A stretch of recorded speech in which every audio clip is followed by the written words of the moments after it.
বারবার শব্দটা বলছেন আমাদের নেতৃবৃন্দ, আইনজীবী নেতৃবৃন্দ, শব্দটা শুনতে হয়তো মনে হচ্ছে যে জামাত বা ঐক্যবোধে এই প্রথম নির্বাচন করতেছে। প্রথম নির্বাচন করছে না, আমরা বহুবার আপনাদেরকে বিজয় করেছি। সেই বিজয়ের ধারাবাহিকতায় এইবার প্রথম জামাত ইসলামী মনে করেছে আপনারা যেভাবে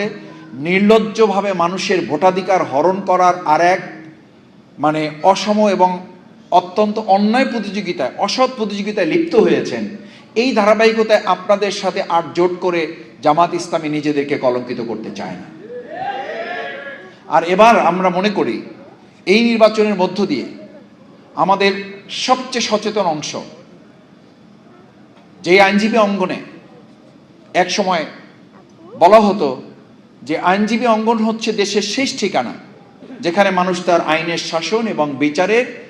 আশ্বাস পাওয়ার একদম শেষ ধাপ হচ্ছে এটা। সেই শেষ ধাপে যখন কেউ অন্যায় এবং অত্যাচার জুলুমে রাজত্ব কায়েম করে, তখন বুঝতে হয় তাদের পতনের জন্য 17 বছর অপেক্ষা করা লাগবে না, হয়তো 17 মাসই তাদের জন্য যথেষ্ট হবে। আমরা আশা করব এই সচেতন অংশটাকে প্রশ্নবিদ্ধ না করে বরং দেশ এবং জাতির কল্যাণের জন্য গণতান্ত্রিক যে অগ্রযাত্রা সেটাকে সমুন্নত রাখতে এই নির্বাচনটাকে আপনারা প্রশ্নের ঊর্ধ্বে রেখে যার ভোট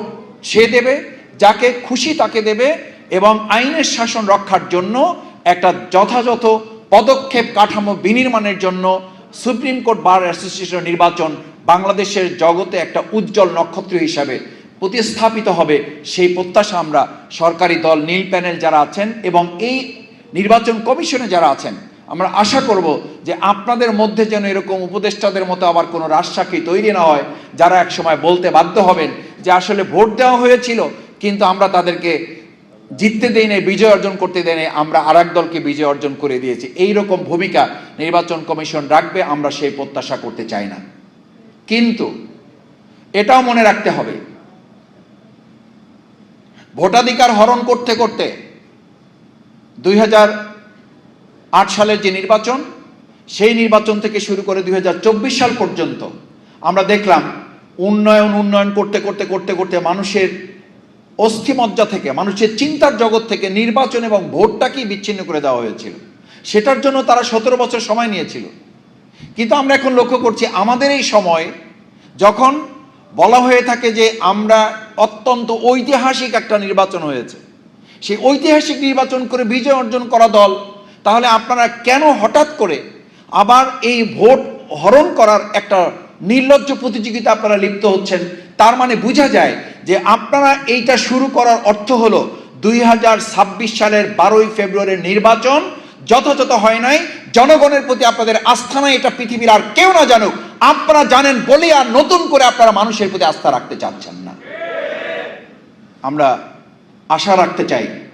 সুপ্রিম কোর্ট বার নির্বাচন সুষ্ঠু হবে, অবাধ হবে, নিরপেক্ষ হবে, আইনের শাসন প্রতিষ্ঠার সবচেয়ে নিরপেক্ষ প্রতিষ্ঠান হিসাবে এটাকে আমরা সমুন্নত রাখবো। সেই জায়গায় আমাদের এই সবুজ প্যানেল, আপনারা জানেন যে সততায়, দক্ষতায়, মানুষের কাছে আমানতদারিতায় এবং মানুষের আইনের শাসন প্রতিষ্ঠায় তারা লড়াই করেছেন, আপোষ করেন নাই। সেই আইনজীবী নেতৃবৃন্দকে আপনারা আপনাদের মূল্যবান ভোট দিয়ে বিজয় করে আমরা 2026 সালের এই নির্বাচনী বাংলাদেশের জন্য আগামী দিনে একটা মডেল হবে, সেই প্রত্যাশা ব্যক্ত করে আজকে এখানে যারা উপস্থিত আছেন এবং এই কথা যারা ভবিষ্যতে শুনবেন বা আমাদের মিডিয়ার মাধ্যমে জানবেন, আমরা আমাদের সকল আইনজীবী ভাই বোনদের কাছে আমাদের সবুজ প্যানেল 11 দলীয় জোটের প্রত্যেক প্রার্থীকে আপনারা আপনাদের মূল্যবান রায় প্রদান করে বিজয় অর্জন করবেন।